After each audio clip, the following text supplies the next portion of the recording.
Teachers can instruct students to analyze the various excerpts and ask questions such as, what does each newspaper article imply about each month leading up to the stock market crash? Why did everyone freak out as if they did not see the stock market crash coming, even though there was speculation months before? And what biases do you think each newspaper company has? Next is argumentation. Historians need to be able to argue well in order to be good historians and well-informed citizens. The Institute for Writing and Rhetoric at Dartmouth claims that when teaching argument, educators must first identify the misconceptions students have about argument. 4 of these main misconceptions stuck out to me. One is that students typically confuse argument with debate, taking a strong oppositional position on a topic and then trying to win points. Another is that students sometimes conceptualize an argument as a fight and a fight with the text instead of trying to understand it. Students also tend to think in black and white, neglecting the nuances of an argument. They sometimes also mistake an argument for an opinion and construct a weakly supported or poorly reasoned argument that is all opinion. One good way to teach argumentation is to expose students to argumentation in Congress. In this video, House members debate and vote on a $484 billion coronavirus relief package. Showing this to students could help teach them to debate using professional debaters. This also incorporates current events. It is 10 hours long, so the teacher could either show a short clip to the class or give each student in the class 30 minutes or so to watch and analyze, and then they could share it with the class as a project. Montesano, De La Paz, and Felton came up with an excellent way to teach students argument. They developed curriculum materials that targeted students' argument writing and disciplinary use of evidence in writing. They say that teaching history as an investigation helps students find clues to support different arguments.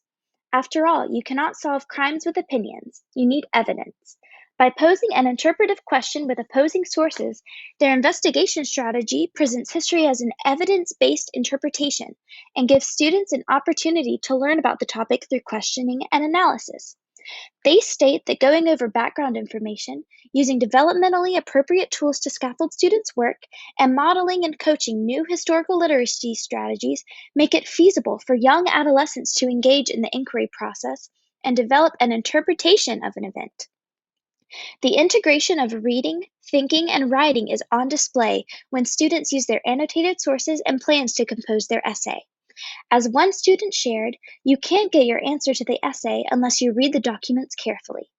These foundational concepts and teaching practices form a framework for developing students' social studies, inquiry, and literacy practices.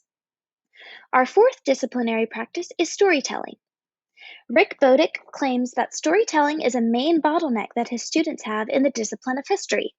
He says that a lot of students' writing is just one thing after another and no story. From Psychology Today, Rutledge talks about the psychological power of storytelling. He says that stories are how we are wired. Stories take place in the imagination. To the human brain, imagined experiences are processed the same as real experiences. Stories create genuine emotions, presence, the sense of being somewhere else, and behavioral responses.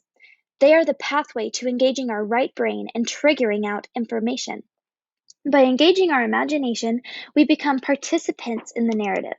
We can step out of our own shoes, see differently, and increase our empathy for others. Through imagination, we tap into creativity that is the foundation of innovation, self-discovery, and change.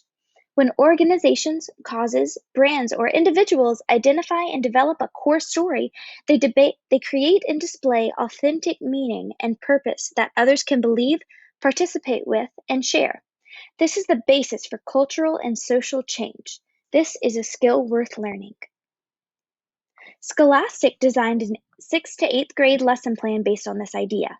During this lesson, students have 1 week to tell a story to the class. This story can be about anything from a family story or something they already know.